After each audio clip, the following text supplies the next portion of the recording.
Why Pigs Have Curly Tails. There was once a fairy who fell into a bramble bush. It was a very closely grown bush, and she could not get out. She was sadly scratched, and the thorns caught her tiny delicate wings and tore her pretty frail dress into shreds. The bramble bush formed part of a hedge which ran along the side of an orchard, and presently a horse came sauntering up to the hedge. "Oh, please help me," said the fairy. "I'm caught in the bramble bush and I can't get out." The horse came and looked at her. "That's a nasty place to be in," he said. "What will you give me if I get you out?" I'll give you a golden halter and a silver bit," said the fairy. The horse shook his head. "It's not worth it," he said. "I should scratch my face. My master loves me for my beautiful satin skin, and I really can't risk spoiling my appearance. Besides, I have some very nice harnesses of my own. He sees to that. Sorry, I can't be of any assistance." And he ambled away. A little later, a robin perched on the bramble bush. "Oh, please, Mr. Robin, won't you come and help me?" said the fairy. "I can't get out." "What will you give me if I help you out?" said the robin. "I'll give you a jacket of gold and slippers of silver," said the fairy.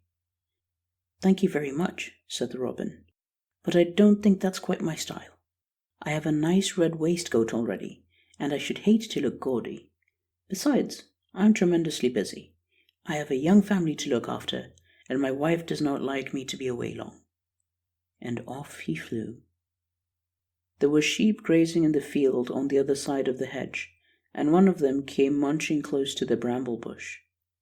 "Oh, please, Mrs. Sheep," said the fairy, "can you help me out of here?" "What will you give me if I do?" said the sheep. "I will teach you to sing as the fairies sing," said the fairy. "I will also give you wisdom," for she was getting more and more anxious, and she thought such lovely gifts would tempt the sheep. But the sheep stared stupidly with her glassy eyes. "That's all very well, but I happen to have a very nice voice naturally, and I can already sing rather well. As for wisdom, I don't know what that is, but I don't think it sounds very interesting. I'd help you gladly, but the thorns would tear my fine woolen coat, and that would never do.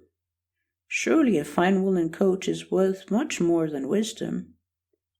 And she moved away. The fairy was beginning to despair.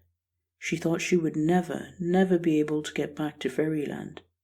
But just as she had given up hope, a pig came wandering by, making ugly noises and staring about with his little blue eyes. He spied the fairy sitting in the middle of the bramble bush, with her head down on her knees. "What's the matter?" said the pig. The fairy raised her head and saw the pig's ugly pink snout poking between the bramble twigs. "I think I can get you out," he said, when she had told him her trouble. "I'm not much to look at, but I've got a tough hide, and at any rate I shan't be afraid of a few scratches spoiling my beauty." So with a good many snuffles and grunts, he pushed his head and shoulders well into the middle of the bush, and made a clear way for the fairy to get out.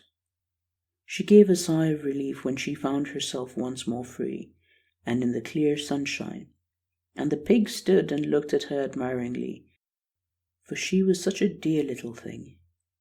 He was so conscious of his ugliness beside her pretty grace that he turned away and started off towards the orchard. "Don't go! Oh, don't go!" said the fairy.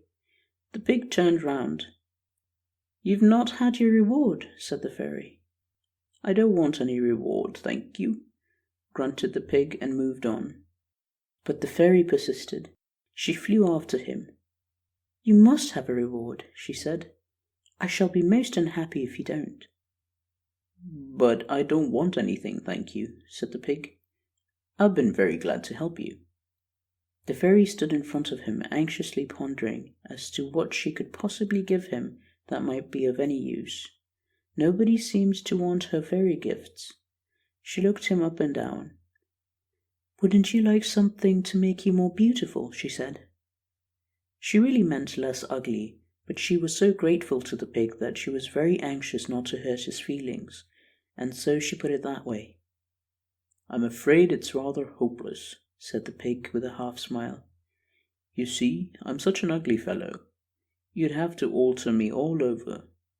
"But surely a little something," said the fairy, and she looked at him more thoughtfully than ever. Now all this happened a very long time ago, when pigs had quite straight tails like most of the other animals. And suddenly, looking at his tail, the fairy had an idea. "I know," she said. "I shall give you a curly tail which will be an immense improvement, and so uncommon." The pig looked rather pleased. "Well, you can have your own way," he said. "I can't see my own tail in any case, but I dare say it wouldn't look too bad." So the fairy touched the pig's tail with her wand, and instantly it curled up into nice little rings.